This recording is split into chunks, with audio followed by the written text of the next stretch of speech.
Welcome back to the Sharing English podcast, where we explore stories from the English-speaking world, spoken slowly and clearly for curious English learners like you.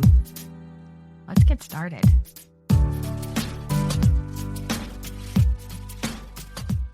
I'm your host, Freya, and I'm back from a summer vacation in Michigan with my family. Something interesting happened while we were there. Something so normal to me that I wasn't prepared for it. My Danish husband and mother-in-law were constantly confused by the measurements. Miles instead of kilometers, temperatures in the 80s, Fahrenheit, of course, gallons instead of liters. It even took me some time to adjust again after being outside of the US for so long. All of this reminded me just how different the US can be when it comes to measurements, and I thought it would be a great topic for this week's episode. With that, today we're diving into why the United States still uses the imperial, or standard, measurement system, while most of the world, including other English-speaking countries, uses the metric system, or a hybrid version of the two. The US uses what's commonly called the imperial, or standard, system of measurement. This includes inches, feet, yards, and miles for length or distance, ounces, pounds, and tons for weight, teaspoons, tablespoons, cups, pints, quarts, and gallons for volume, and Fahrenheit for temperature. It's often considered more complicated than the metric system, which is based on units of 10. So this can be one reason why many Americans might have a hard time converting units when traveling, cooking international recipes, or working in science. Now let's go back a little in history to learn more about this strange measurement system. The US inherited its measurement system from British imperial units, which were used when the US was still a British colony. After independence, Americans kept using the same system even as other countries began adopting the newer metric system developed in France in the late 1700s. Thomas Jefferson, a well-known founding father of the brand new United States of America, was given the task of deciding which system the new country would use. In the end, he decided to stay with the imperial system because it matched the British system. Interestingly, the UK, along with most other English-speaking countries, now uses a mix. Kilometers for speed limits, Celsius for weather, but still often uses pounds and ounces in everyday conversation. So why hasn't the US switched to metric to match the rest of the world? Well, there have actually been attempts to make the switch. In fact, in 1975, President Gerald R. Ford, who just so happens to be from my hometown in Michigan, signed into law the Metric Conversion Act of 1975.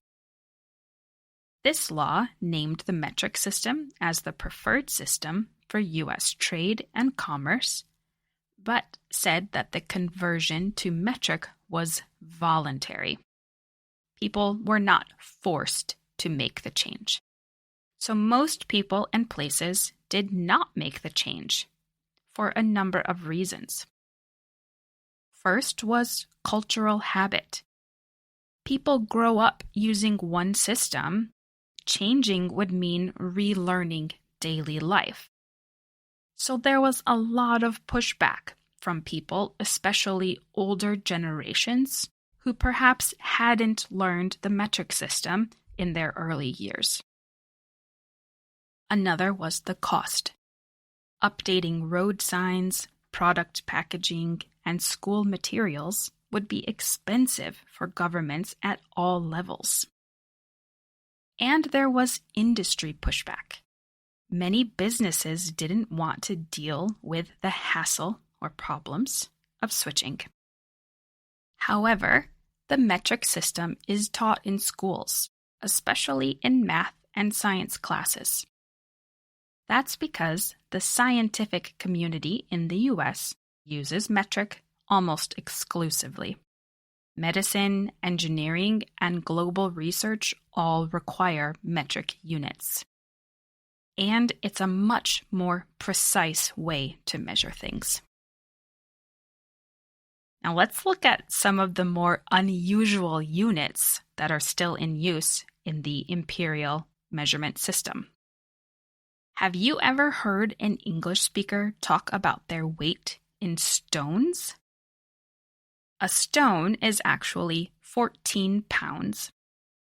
It dates back to medieval England, when stones were used on balance scales. Today, it's still used in the UK to measure body weight, especially in casual conversation. If you're familiar with horses, you might have heard of a hand for measuring a horse's height.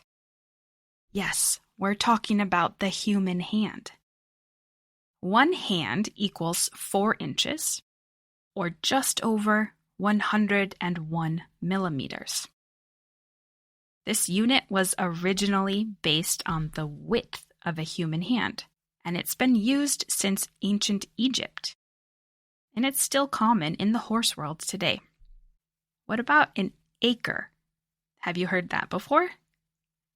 Originally, an acre was the amount of land that one man and his ox could plow in a day.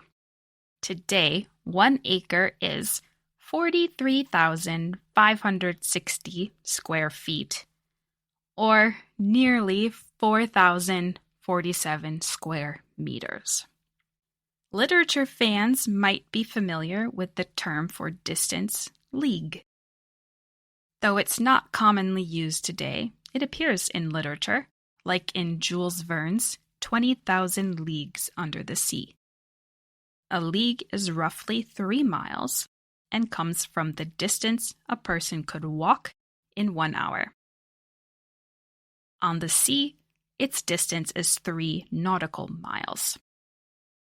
And historically, the length of a league could vary a lot, making it a very difficult measurement to use.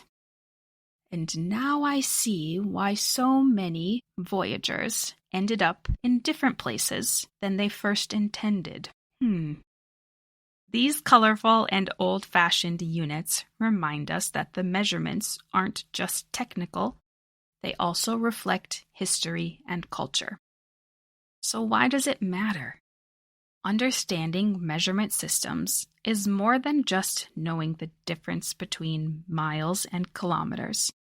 It tells us about how a country sees the world, what it values, and how it communicates. For Americans, the imperial system is comfortable, and it is an uphill battle convincing them to change. But as the world gets smaller, being bilingual in measurements can be useful. Anybody thinking of studying at a university outside of their own country should consider whether or not they need to know both measurements. Luckily, mathematical and scientific fields primarily use metric measurements, even in the US. But if you're considering studying in an English-speaking country, becoming familiar with imperial measurements may be useful for everyday life. Additionally, the world of international trade often requires knowledge of both systems of measurement.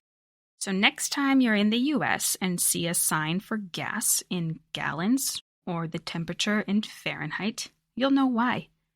And you'll understand the long history, quirky units, and cultural resistance behind it.